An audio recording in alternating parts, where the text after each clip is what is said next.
Assalamualaikum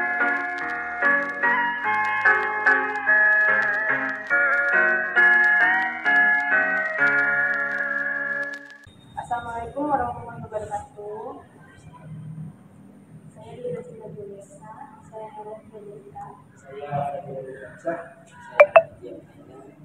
Tujuan kami di sini untuk meminta dokter bersedia diwawancarai mengenai gangguan pada sistem pernapasan manusia.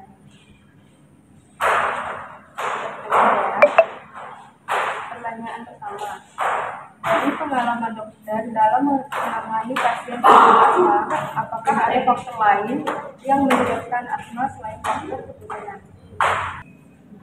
Sebelumnya saya perkenalkan diri dulu ya. Nama saya Dr. Eka, kita panggilan Dr. Eka. Saya asli Tarempa, saya di TK Pertiwi, SD 1, SMP 2, kemudian SMA tadi dari sekolah kedokterannya di Surabaya. Kembali ke sini, sebelum kembali saya mengabdi di Kalimantan Utara, di Bank Indonesia, kemudian baru kembali lagi ke sini 2020. Jadi mengenai asma ya, mengenai asma selain faktor keturunan, jadi memang asma itu selain faktor genetik, ada faktor-faktor lingkungan atau faktor-faktor luar yang menyebabkannya. Artinya paling besar itu genetik.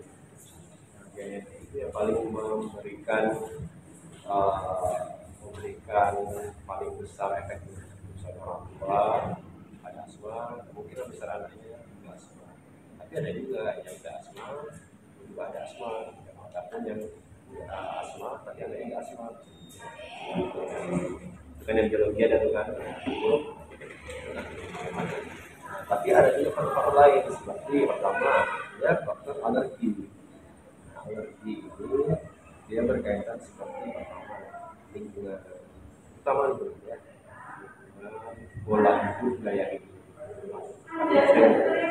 Lingkungan contohnya seperti apa dong? Pertama cuaca dingin itu dapat menyebabkan disebut sebagai fase kontriksi.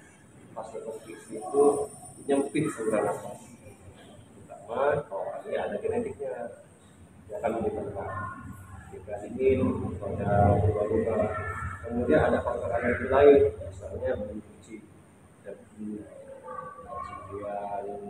makanan, misalnya udang seafood, tahu segala macam itu punya namanya histamin. Histaminnya itu yang dapat membuat alergi. Kalau punya genetik ya, penyumbang.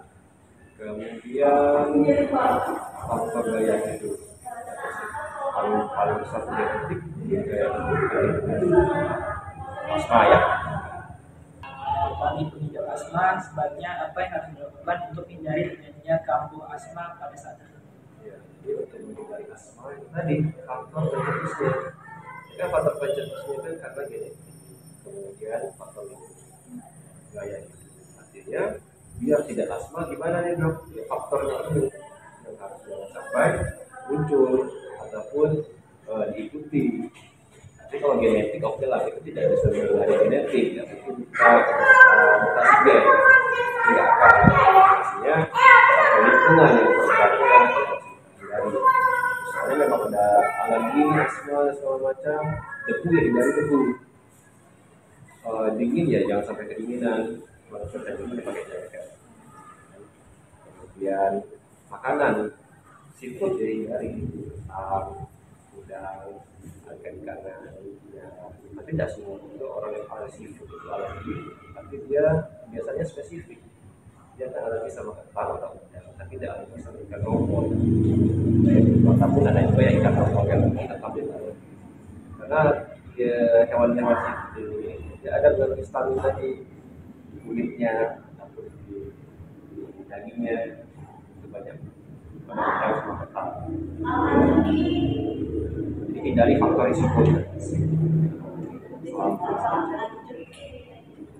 Selama faktor risiko yang tidak bisa dihindari, ya itu kan gampang sekali kan. Faktor risikonya bisa kita hindari, aman.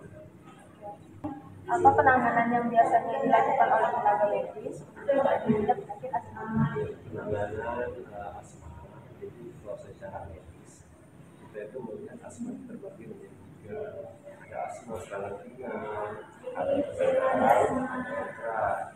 Nah, itu dari kalau misalnya masih asma yang ringan, itu ada kriteria lagi.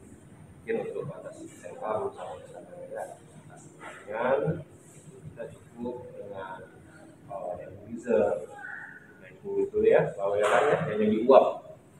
Nah itu ada obat yang namanya Veltari itu untuk melemparkan fase konstriksi atau penyempitan dari jalur nafas tadi. Ketika diuap, tujuannya itu untuk apa? Untuk melemparkan yang sempit, jadi nafasnya jadi longgar. Jadi kemudian obat-obatan oral juga ada. Obat oral minum. Kalau obat penyintas juga, kalau misalnya obatnya coba terkena alergi, ya ada antihistamin, anti alergi yang kita kasih. Ini obat. Jadi tergantung penyebabnya apa, kita obati sesuai dengan ini.